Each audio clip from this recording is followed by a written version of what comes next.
حبايبي الحلوين عاملين ايه؟ اهلا بيكم. لو اول مره بتشوفوني انا دعاء ودي قناتي. النهارده بقى عامله لكم سمك مشوي من غير رده.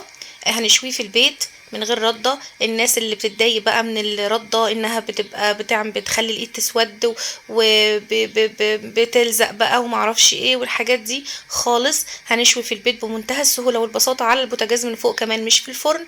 وتتبيله يا جماعه للسمك خطيره. تتبيله بجد هتعمليها وهتعجبك جدا وهتعتمديها بعد كده. ده غير بقى الخلطه الرهيبه اللي حاطينها كمان فوق السمك بعد ما بيتشوي. بتدي طعم وريحه وفي نفس الوقت شكل حلو جدا جدا زي اللي بتاكلوه او بيتقدم في المطاعم بالظبط. بصوا بقى لحم السمك من جوه ابيض ومنور وطعمه عايزه اقولك خطير جدا وطري جدا جدا. يلا بقى نصلي ونسلم على سيدنا النبي عليه الصلاه والسلام ونشوف الطريقه بتاعه السمك بتاعنا. طبعا بجيب السمك البلطي بتاعي. الكميه طبعا زي ما انت عايزه حسب عدد افراد الاسره. باخد السمك بتاعي كده وبغسله غسله بقى محترمه. زي ما انت شايفه معايا كده بيبقى نظيف زي الفل. وبعد كده باخده ويبقى عندي بولة كده فيها مية واحط فيها ملح. احط ملح بنسبة كويسة يعني ليك عشان السمك يبقى معايا من جوه. اللحمة بتاعت السمك تبقى الملح واصل لها لغاية جوه ما يبقاش التتبيلة من بره. الجزء اللي فيه التتبيلة هو اللي طعمه كويس والباقي عادم من جوه. لا يبقى كل السمك كده طعمه واحد جوه زي بره زي الفل. بنزل بقى السمك ده في المية علشان ياخد كده وضعه ساعة كده ولا حاجة وبطلعه. وبعد كده ببدأ بقى أتبله. التتبيلة اللي معايا عبارة عن فصوص من الثوم واوراق من الكزبره وطماطم وفلفل اخضر وجزر. طبعا انا حاطه كميه توم كبيره وحاطه خلطه كتير لان قصدي خضار كتير لان التتبيله دي هتقعد معايا. هتبل منها السمك والباقي بشيله في الفريزر. بينفعني للمرات اللي بعد كده يبقى سهل عليا ان انا لما يبقى عندي سمك اطلع التتبيله على طول واشتغل بيها. بحط كل حاجة في الكبة بقى الطماطم والجزر والخضرة والثوم والحاجات دي كلها وابدأ بقى ان انا اضربها في الكبة وانعمها كويس جدا جدا جدا.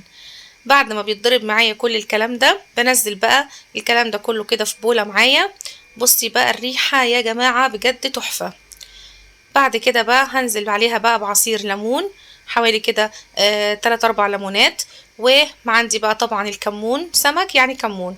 شوية بقى كزبرة ناشفة شطة وبابريكا ورشة من الفلفل الأسود وعندي كمان 7 بهارات وطبعا الملح. كمان لو عندك حبهان باودر ممكن تحطي رشة كده بتدي ريحة حلوة جدا في تتبيلة السمك. بعد كده بقى بمكس الكلام ده كله كده واقلبه كويس جدا مع بعض. وكده التتبيلة بتاعتي بتكون جاهزة.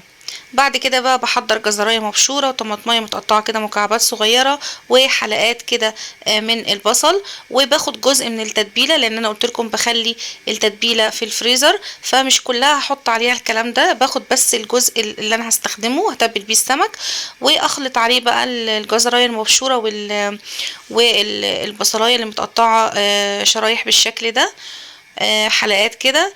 وادخل بقى احشي في بطن السمكة بالتتبيلة دي. الطماطم والجزر والبصل هنا بيفضل بقى موجود كده زي ما هو صحيح كده فبيبقى طعمه حلو جدا جدا. بيتشوي الكلام ده بيتشوي مع الشوي السمك فبيبقى طعمه في منتهى الجمال. بتبل بقى السمك بتاعي كله بالشكل ده زي ما انتوا شايفين معايا كده. اللهم صل وسلم وبارك عليك يا حبيبي يا رسول الله. لغاية ما بخلص كمية السمك اللي معايا وبعد كده بقى بروح على البوتاجاز عشان اشوي السمك. بجيب بقى الصينية بتاعتي او جريل ايا كان اللي هشوي فيه وبحط معلقة من الزيت. وبعد كده بنزل بالسمك بتاعي لحد ما ياخد اللون بتاع الشوي بالشكل ده واقلبه على الناحية التانية. ما اقلبش السمك ولا جيش ناحيته خالص غير لما ياخد اللون ده واقلبه زي ما انت شايفة معايا كده. بيتقلب بمنتهى السهولة والبساطة. على فكرة مش شرط تبقى حاجة ما بيلزقش فيها زي ما انا مستخدمة. على فكرة عادي جدا لو صينية ألمونيوم برضو هيتقلب معاكي بمنتهى السهولة. اهم حاجة ان الصينية بتاعتك تكون سخنة جدا جدا قبل ما تنزلي فيها السمك. وبعد كده تنزلي السمك وما تقلبيهوش الا لما ياخد لون ويستوي من الناحيه دي، او بعد كده تقلبيه على الناحيه التانية. بعد ما بتقلبيه على الناحيتين بتديله شويه او توقفيه كده على ظهره زي ما انت شايفه معايا كده، علشان يستوي كمان من الجزء ده. ولما تفتحي السمك ما يبقاش ني، تتاكدي ان هو مستوي بالشكل ده، تتاكدي ان هو استوى معاكي كويس جدا جدا ومش ني خالص. بالشكل ده اهو توقفيها كده كده تضمني ان السمك بتاعك مستوي كويس جدا.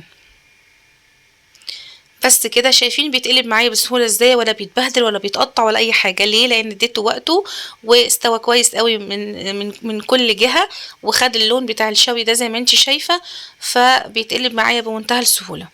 بس كده السمك بتاعي خلص. ببدأ بقى في ان انا اطلعه واحطه بقى في الطبق اللي هقدم فيه السمك. وبعد كده بقى هحط له التتبيله اللي من فوق اللي قلتلك عليها. اللهم صل وسلم وبارك عليك يا حبيبي يا رسول الله. بس كده شوينا السمك بتاعنا على البوتاجاز من فوق، مولعناش فرن ولا حطينا رده، واستوى واتشوى وبقى زي الفل زي ما انت شايفه معايا كده. اجي بقى بقيه التتبيله اللي معايا اللي انا كنت حاشيه بيها بطن السمكه، هحطها بقى على السمك من فوق كده بالشكل ده. هيدي شكل حلو جدا جدا في التقديم زي ما انت شايفه معايا كده، وكمان هيدي طعم حلو جدا جدا للسمك. كده بقى تاكلي سمك مشوي من غير بقى ما ايدينا تتبهدل، ولا يلزق في ايدينا الرده تلزق في ايدنا، ولا السواد بقى بتاع الرده ده يطلع في ايدينا ويضايقنا واحنا بناكل خالص. هتشويه هيبقى طري جدا جدا جدا جدا. هيبقى مستوي جدا، هيبقى طعمه كمان حلو قوي. جربي التتبيله دي صدقيني هتعجبك جدا جدا. تتبيله خطيره للسمك وريحتها حلوه جدا جدا. وكمان فكره ان انت تعملي تتبيله كتير وتشيليها، يعني تاخدي منها التتبيل السمك بتاعك وتتشال معاكي في الفريزر، دي صدقيني بتبقى كويسه جدا جدا. لان بجد في اوقات بتبقي مستعجله، بتبقي عايزه تخلصي اكلك بسرعه، بتبقى اي حاجه، فالحاجات دي التفريزات دي بتنفع في الاوقات دي. زي ما انت شايفه معايا كده السمك تحفه طعمه حلو جدا. يلا بقى جربوا الطريقة دي وان شاء الله هتعجبكم جدا جدا، وهستنى رأيكم وتعليقاتكم وتطبيقاتكم لان بجد رأيكم بيهمني جدا وبيفرق معايا جدا جدا. لو عايزين اي وصفة قولولي في التعليقات وان شاء الله اعملها لكم. ويلا باي باي، ونتقابل في فيديوهات جاية كتير مع بعض ان شاء الله. يلا باي باي حبايبي.